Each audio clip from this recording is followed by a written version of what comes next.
पन्हाळ्यात बेकायदेशीर वृक्षतोड प्रकरण उघड, वन विभागावरच प्रश्नचिन्ह. सध्या महाराष्ट्रात वाढत्या उष्णतेमुळे नागरिक त्रस्त झाले असताना या उष्णतेमागे बेकायदेशीर वृक्षतोड ही मोठी कारणे असल्याचं पुन्हा एकदा समोर आलंय. दाणेवाडी परिसरात उघड झालेल्या वृक्षतोडीच्या घटनेमुळे वन विभागाच्या कार्यपद्धतीवर गंभीर प्रश्नचिन्ह निर्माण झाले आहे. पन्हाळा तालुक्यातील दाणेवाडी येथील जाफळे फाटा परिसरात असलेल्या शेतामध्ये निर्गील वृक्षांची मोठ्या प्रमाणावर वृक्षतोड करण्यात आल्याचं उघड झालं आहे. विशेष म्हणजे या वृक्षतोडीसाठी कोणतीही अधिकृत परवानगी घेण्यात आलेली नसल्याची माहिती समोर आली आहे. या प्रकरणाबाबत पन्हाळा वन परिक्षेत्र कार्यालयाशी संपर्क साधला असता सुरुवातीला संबंधित क्षेत्र पिंपळेतर्फे सातवे गावाच्या हद्दीत येत असून परवानगी घेतलेली आहे असे सांगून माध्यमांची दिशाभूल करण्यात आली.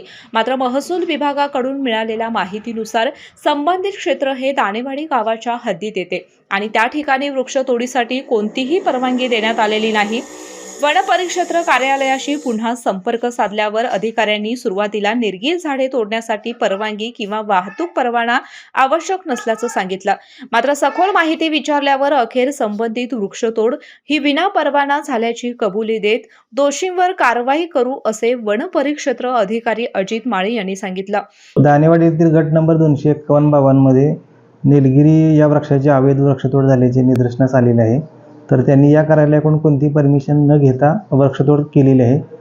त्यामुळे त्यांच्यावर महाराष्ट्र वृक्षतोड अधिनियम 1964 अंतर्गत जी काही कारवाई आहे, जो काही दंड आहे तो त्यांच्याकडून वसूल करून कारवाई करण्यात येईल. नियमानुसार एखादे झाड तोडल्यास किमान 5 नवीन झाडे लावणे बंधनकारक आहे.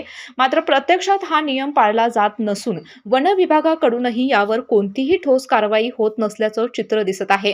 विनापरवाना वृक्षतोड होत असताना वन विभाग झोपेत आहे का? माध्यमांची दिशाभूल का करण्यात आली? नियमांचे पालन का होत नाही? वाढत्या तापमानाच्या पार्श्वभूमीवर अशी बेकायदेशीर वृक्षतोड थांबवणे अत्यंत गरजेचं आहे. अन्यथा याचा परिणाम थेट पर्यावरणावर आणि नागरिकांच्या आरोग्यावर होणार आहे. दाणेवाडीतील वृक्षतोड प्रकरणाने केवळ पर्यावरणाचा प्रश्न नाही तर प्रशासनाच्या कार्यक्षमतेवरही मोठे प्रश्नचिन्ह निर्माण केलंय. आता वन विभाग नेमकी काय कारवाई करणार याकडे सर्वांचं लक्ष लागलंय. केके न्यूज साठी पन्हाळा प्रतिनिधी सनी काळे. बाळ, फ्रीजमधून श्रीखंड काढ ना. आम्ही पूर्वी घरीच बनवायचो श्रीखंड. त्याची चवच वेगळी होती. आता काय सगळं रेडीमेड. आजी, हे श्रीखंड खाऊन बघ. आज तुझ्या आईनं घरीच बनवलं की काय?